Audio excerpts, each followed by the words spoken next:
जो है हम लोग पढ़ने वाले हैं स्वरनाम के बारे में। तो स्वरनाम क्या होता है, इससे कितने भेद होते हैं, ये सबको समझेंगे।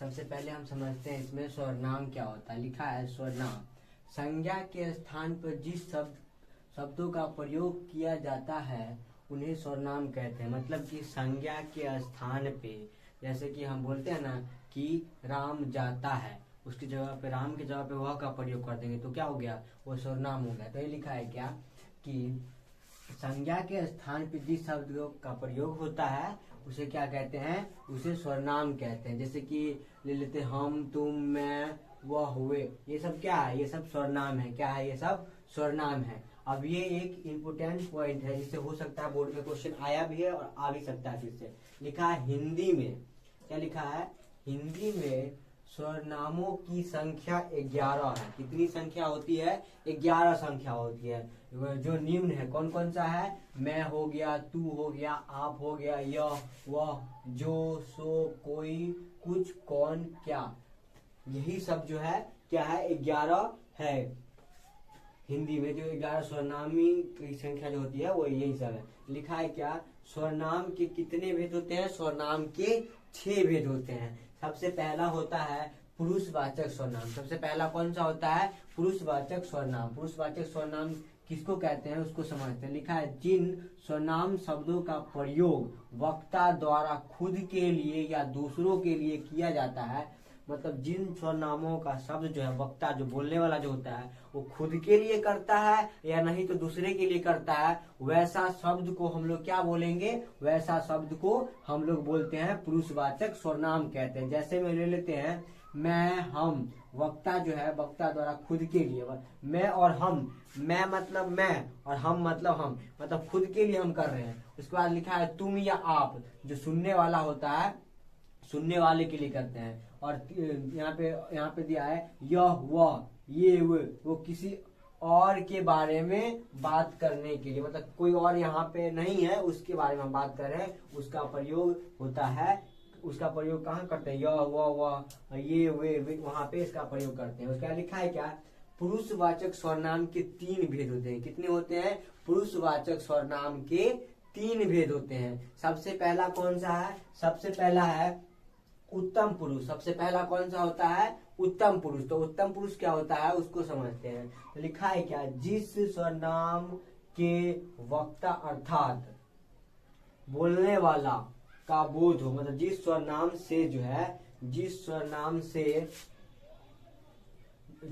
के वक्ता अर्थात बोलने वाला का बोध हो, वह उत्तम पुरुष कहलाता है। वो क्या कहलाता है, उत्तम पुरुष कहलाता है। जैसे में ले लो मैं हो गया हम, तो मैं और हम क्या हो रहा है, हम खुद के लिए प्रयोग कर रहे हैं, और जहाँ पे हम खुद के लिए प्रयोग करेंगे उसको क्या बोलते हैं, उसको बोलते हैं उत्तम पुरुष। क्या बोलते हैं, उत्तम पुरुष बोलते हैं। ठीक है। अब उसके बाद दिया है दूसरा, इसका जो भेद होता है दूसरा होता है मध्य पुरुष। क्या होता है, मध्य पुरुष। लिखा है जिस स्वरनाम से श्रोता अर्थात सुनने वाले का बोध हो, मतलब जिससे क्या कि हम जो है किसी को बोल रहे हैं, जो सुन रहा है ना वो हो जाता है, वो क्या हो जाता है, वो हो जाता है मध्यम पुरुष। क्या हो जाएगा, मध्यम पुरुष।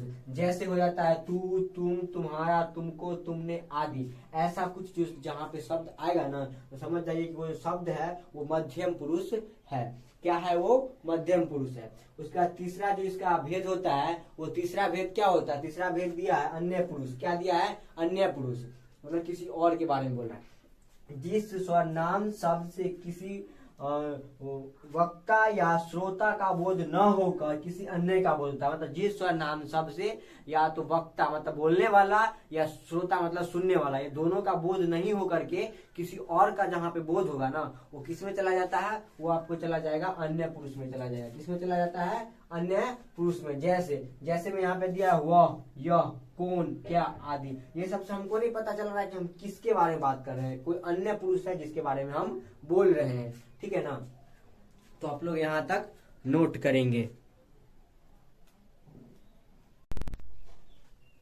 अब जो है हम पढ़ने वाले हैं स्वरनाम का जो दूसरा भेद होता है निजवाचक स्वरनाम, उसको समझेंगे। ठीक है, तो यहाँ पे सबसे पहले इसका परिभाषा को हम समझते हैं। तो यहाँ पे दिया है जिस स्वरनाम का प्रयोग कर्ता के साथ अपनेपन का बोध कराने के लिए किया जाता है वह निजवाचक सर्वनाम कहलाता है। मतलब क्या है निजवाचक सर्वनाम? वैसा सर्वनाम जिसमें कर्ता के साथ अपनेपन का मतलब खुद का जो है बोध हो, उसको क्या बोलते हैं? उसको निजवाचक सर्वनाम बोलते हैं। जैसे में ले लेते हैं हमें, तुम, अपने, आप, निज, स्वयं आदि।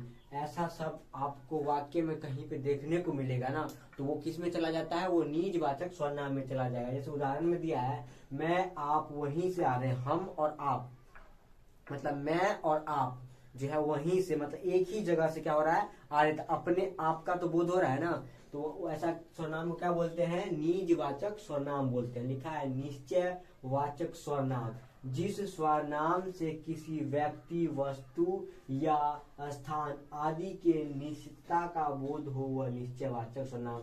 मतलब कोई भी ऐसा सर्वनाम जिससे किसी संज्ञा, जिससे मतलब किसी व्यक्ति ले लो, वस्तु ले लो या स्थान ले लो, ऐसा का निश्चितता का मतलब एक फिक्स चीज को बताएगा, उसको क्या बोलते हैं? उसको बोलते हैं निश्चयवाचक सर्वनाम। जैसे में वह, यह, ये आदि। ठीक है, जैसे लिखा है उदाहरण में लिखा है यह मेरा खरगोश है। यह जो ये जो खरगोश है वो किसका है? मेरा है। तो इससे किसका बोध हो रहा है? इससे निश्चितता का बोध हो रहा है। जैसे कि लिखा है इस कक्षा के बच्चे, मैं बोल रहा हूँ कि इस कक्षा का जो बच्चा है वो बहुत चंचल है। ठीक है, तो ये जो है ये क्या कर रहा है? निश्चितता का बोध करा रहा है, इसलिए क्या हो जाएगा? ये निश्चयवाचक सर्वनाम हो जाएगा।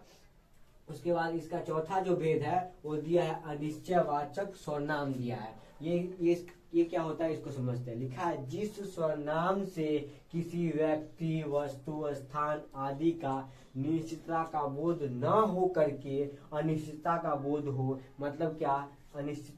अनिश्चयवाचक सर्वनाम में अनिश्चितता का बोध होता है। जैसे में ले लेते हैं कोई, कुछ, किसी। मतलब कोई, यहाँ पे कुछ फिक्स नहीं है, कोई, कुछ या किसी, कोई भी हो सकता है, कुछ भी हो सकता है या किसी का भी हो सकता है। ठीक है, तो लिखा उदाहरण में लिखा है शायद उसे किसी ने मारा है। मतलब शायद जो है उसे जो है किसी ने मारा। कौन मारा ये हमको नहीं पता है, लेकिन किसी ने मारा है। तो यहाँ पे जो है किसका बोध हो रहा है? अनिश्चितता का बोध हो रहा है। लिखा है पेड़ के पीछे कोई खड़ा है। मतलब एक पेड़ है, ठीक है ना, उसके पीछे कोई खड़ा है। हमको ये नहीं पता है कि कौन खड़ा है, लेकिन कोई खड़ा है। ठीक है, तो ऐसा शब्द जो होगा कहीं पे अगर आपको वाक्य में देखने को मिलेगा तो वो किस में चला जाता है? वो चला जाता है अनिश्चयवाचक सर्वनाम में चला जाता है। उसके बाद लिखा है पांचवा जो इसका भेद होता है वो होता है सर्वनाम वाचक। लिखा है क्या? प्रश्नवाचक सर्वनाम लिखा है जिस सर्वनाम शब्दों को प्रश्न पूछने के लिए किया जाता है। जिस सर्वनाम शब्दों को प्रश्न पूछने के लिए यहाँ पे होगा प्रयोग। क्या लिखेंगे?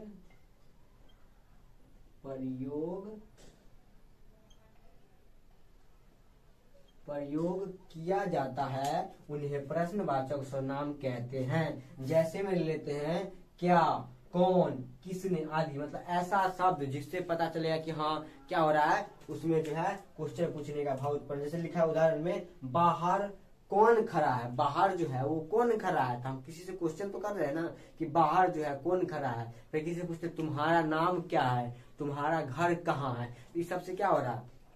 क्वेश्चन पूछने का भाव उत्पन्न हो रहा है। तो ऐसा चीज जहाँ पे वाक्य में ऐसा कुछ भी दिया रहेगा तो किसमें चला जाता है? वो चला जाता है प्रश्नवाचक सर्वनाम में। तो आप लोग यहाँ तक नोट करेंगे। इसका एक और भेद बचता है, उसको इसके बाद करेंगे।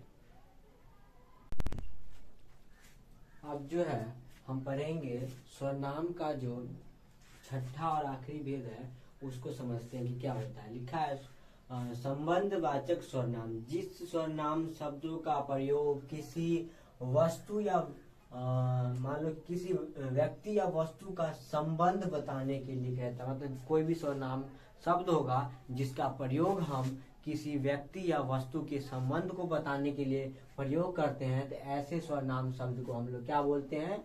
संबंधवाचक सर्वनाम कहते हैं। जैसे मेरे लो जो, सो, जिसका, जो कि, जितना, उतना आदि। ऐसा शब्द अगर किसी वाक्य में आएगा ना तो वो हो जाता है संबंधवाचक सर्वनाम हो जाता है।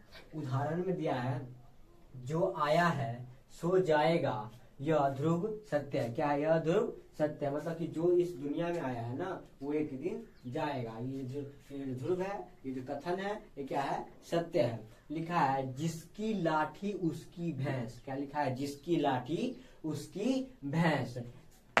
तो ये जो है ये है